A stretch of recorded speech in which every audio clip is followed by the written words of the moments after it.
27. The crowing of roosters. I grew up in the countryside, and I have vivid memories of roosters crowing. Especially when I needed to wake up early, my diligent and kind mother would use the crowing of roosters to determine the time, prepare breakfast and packed food in advance, and then wake me up. Roosters crow 3 times each night at regular intervals. The first crowing is at about 3:30 in the early morning, the second around 4:30, and the last around dawn. Excuse me, the time of crowing may not be accurate because I have been away from my hometown for more than 2 decades, and I am now living in an area where no crowing of roosters can be heard. Some people say that roosters crow to tell other roosters, "This is my territory, and do not come in." Others say that roosters crow to attract hens. I would say that roosters crow to tell people the time. Prior to industrial civilization, people did not have clocks and watches. For survival, they had to know the time of the night. For example, 2 or more people on a hunting trip would set the second crowing as the time to get up. Or a group of people were to complete a certain task together and set the third crowing as the time to gather at the end of the village. Roosters crowing is involuntary. It is a conditioned reflex or induction of its biological clock in its body against the stimulation of the magnetic wave of the magnetic field when the Earth rotates to a certain angle. The rooster is not aware that its crowing is to tell people the time of day and serve people, just like us humans who are living on the earth and are not aware that we are serving the greatest creator. The rooster cannot realize the meaning of its crowing late at night, but the man who creates the rooster is well aware of the meaning. In the universe, there is no sound that does not have a purpose. The man who creates the rooster does so for the convenience of human survival and thus has created this miracle. If roosters could realize the purpose of their crowing, they would stop doing so when they see that many of their friends and relatives have been killed by humans. If the crowing is to warn others of their own species not to violate their territory, they will not do so late at night, thinking to themselves, "Who will come to invade my territory at such late hours? I'd better conserve my energy and strength till tomorrow and fight off whoever has the nerve to invade my territory." If the rooster wants to attract more hens, it should also be aware that during the day, the hens need to lay eggs and take care of their chicks, so they would not pay attention to him if he crows late at night. It would be better for him to get a good night's sleep, keep his energy, and wait for dawn to come before he spends time with his wives, concubines, mistresses, and wildflowers on the roadside. Therefore, the rooster's crowing is only automatic behavior, but the rooster's unintentional crowing serves conscious purposes. Then, who designed this purpose? Who but the greatest creator? 28. The wisdom of bees. What kind of house structure is most reasonable if we humans are to construct several hundred houses, each of which accommodates only one person temporarily incapable of activity, while taking the least material and labor, and having the strongest structure, the most beautiful appearance, and the greatest cubage? Should the houses be made of interconnected cylinders? No, the different sizes of human legs and waists may prove a waste of some space, and the waste of space means the waste of labor and materials. So it is not the most economical way of house building. In addition, cylinders have too little contact area between them, and it is not enough to serve as a wall for 2 rooms. Should the houses be made of interconnected cubes? No, the 4 corners will be a waste of space. It does not look very pretty either. Should the houses be made of adjoining octahedrons? No, the more sides a structure has, the more difficult it is to build and more time-consuming. Should houses be made of many irregular shapes? No, the houses thus constructed will not appear good, besides a lot of more time and material may be wasted. Then what structure is most reasonable? The honeycomb of bees is the most ideal structure. The honeycomb is made up of hexagonal columns. Since the lower part and middle part of the larva are different in sizes, the bottom of the honeycomb has been made into 3 congruent rhombuses. In 1712, the astronomer G.F. Maraldi of Paris Observatory concluded through measurement that the obtuse angle of the rhombus is 109.28 degrees and the acute angle is 70.32 degrees. For these figures, a French scientist specially consulted a Swiss mathematician, what is the most economical way in terms of materials to construct a hexagonal column with a bottom consisting of 3 congruent rhombuses? The mathematician's result is that the column can use the least possible material only if the obtuse angle of the rhombuses is 109.28 degrees and the acute angle is 70.32 degrees. Wow! The bees are too wonderful. Long before the birth of man, they have solved the problem that man has not discovered and realized until now. Each bee knows that the column can be constructed most effectively and economically only if the obtuse and acute angles of the rhombuses are respectively 109.28 degrees and 70.32 degrees.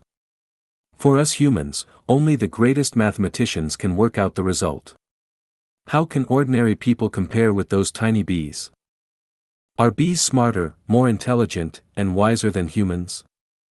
If this is the case, why don't the bees know for whom they have toiled by gathering honey from hundreds of flowers? Humans are not only reluctant to give to others what belongs to them but are always calculating to encroach upon what belongs to others, even wanting to occupy all the properties of the world for their own good. So, are the tiny bees carrying forward the unselfish communism style?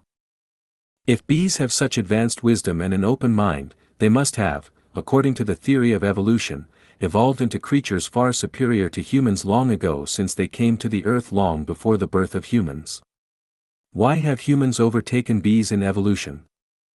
The founder of the theory of evolution, Darwin, exclaimed, "Natural selection is powerless to explain such a perfect structure of the honeycomb because as we see it, either in terms of labor or the use of beeswax, the honeycomb conforms to the theory of maximum economy and is absolutely perfect." Then, even the originator of the theory of evolution has realized that the wisdom of bees does not result from evolution. We are also clear that the wisdom of bees cannot compare with that of humans. And bees would certainly not carry forward the unselfish communism style for humans who have been severely exploiting them. Then there is only one origin of their wisdom: instinct. What is instinct? Instinct is the capability possessed after birth. The capability possessed after birth proved to be contradictory to the theory of evolution. So, is the theory of evolution a fallacy? Doesn't the inborn capability prove that everything has been what it is now from the very beginning? Doesn't the inborn capability prove that things are not developed through evolution but are created? Doesn't the inborn capability prove the ability of the greatest creator who has created everything? Aren't the degrees of the acute and obtuse angles of the rhombuses at the bottom of the honeycomb designed by the greatest creator and added to the instinct of the bees? Do we still want to deny the existence of the greatest creator? 29. 29. The chick hatches from its eggshell. The chick emerges from its eggshell after 21 days of being hatched by the hen. During this time, the yolk and egg white inside the egg transform into a chick. Before hatching, the chick is isolated from the outside world, and it does not learn how to break the shell from any external source. Despite this, the chick eventually manages to break the shell and enter the world. The rooster spends all day trying to seduce hens, and never cares about the life or death of the chicks. Even if the mother hen complains that the rooster doesn't take care of the household chores or educate the offspring, the rooster has an excuse: "Who knows if I am the father of this little thing? Last month I saw you fooling around with the neighbor's rooster." Well, the rooster won't pass on any experience to the unhatched chicks. So, did the mother hen teach the chicks how to break out of the eggshell? No, if it had the consciousness to teach the chicks this, it would be better to just help the chicks break the shell itself. So, who taught the chick? Who told the chick about the colorful and wonderful world outside? And how does the chick know that its tender little beak can peck through the eggshell? Why is the eggshell thick enough to protect the chick yet thin enough for the chick to break through? There is only one answer: instinct. Instinct is not evolutionary, it is innate. This means that the first chick hatched from the first egg laid by the first chicken on Earth already knew that there was a world outside the eggshell where it could survive, and that its small pointed beak was strong enough to break through the eggshell. Of course, it does not have this awareness. When the time comes, it just pecks its way out.